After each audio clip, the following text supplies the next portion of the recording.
Hi everyone, and welcome back to Coastal 101. I'm John Kelly, and with us again is our equine specialist, Billie. Billie, welcome back. Good to be here. Okay, so today we're going to talk about fly masks and their purpose for horses.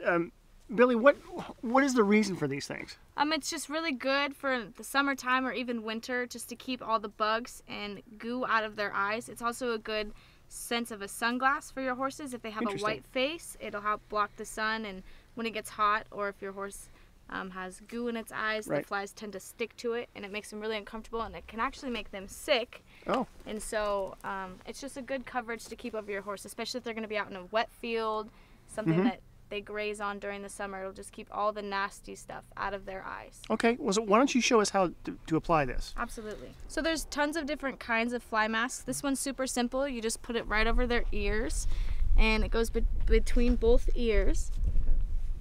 And you put it over her nose, and then you bring it underneath her jaw, and you just Velcro it on. Super simple to keep clean and easy to get off and on. Okay. It's really also important, especially when you're buying a fly mask, to make sure that it's not going to be too big or too small. If it's too big, it can rub on their eyes wrong. If it's too small, it will poke their eyelashes, which is really bad. You don't want that. But it's good to have at least a couple inches between the fly mask and her head, and it's good when the point is out like this. That means there's room between her eyes and she can see, and it's not suffocating her. That way they can breathe and be healthy. Okay, so they have a fly mask, but that may not be enough to actually keep the insects away from them. So tell me how you apply this and what it is. This is super easy. It's got a squeeze bottle, and what you do, it goes along their back.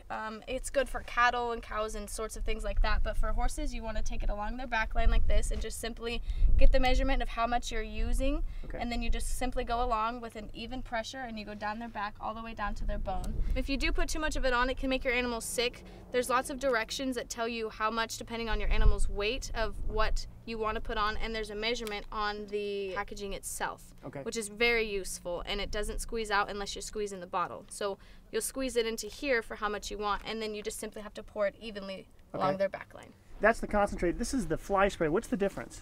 The difference is for this, you can spray this anywhere on their body. It's not just for their back line.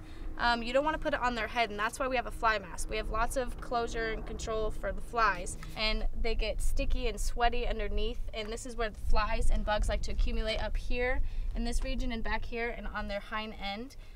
You can spray it evenly, and it's really good. It helps actually, not only does it stop the flies or bugs from biting them and pestering them, it actually kills them.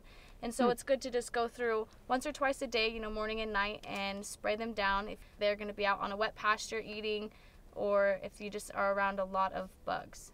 Fantastic. Well, we've kept all the flies off of you today. How do you feel about that? It's okay. Don't say anything.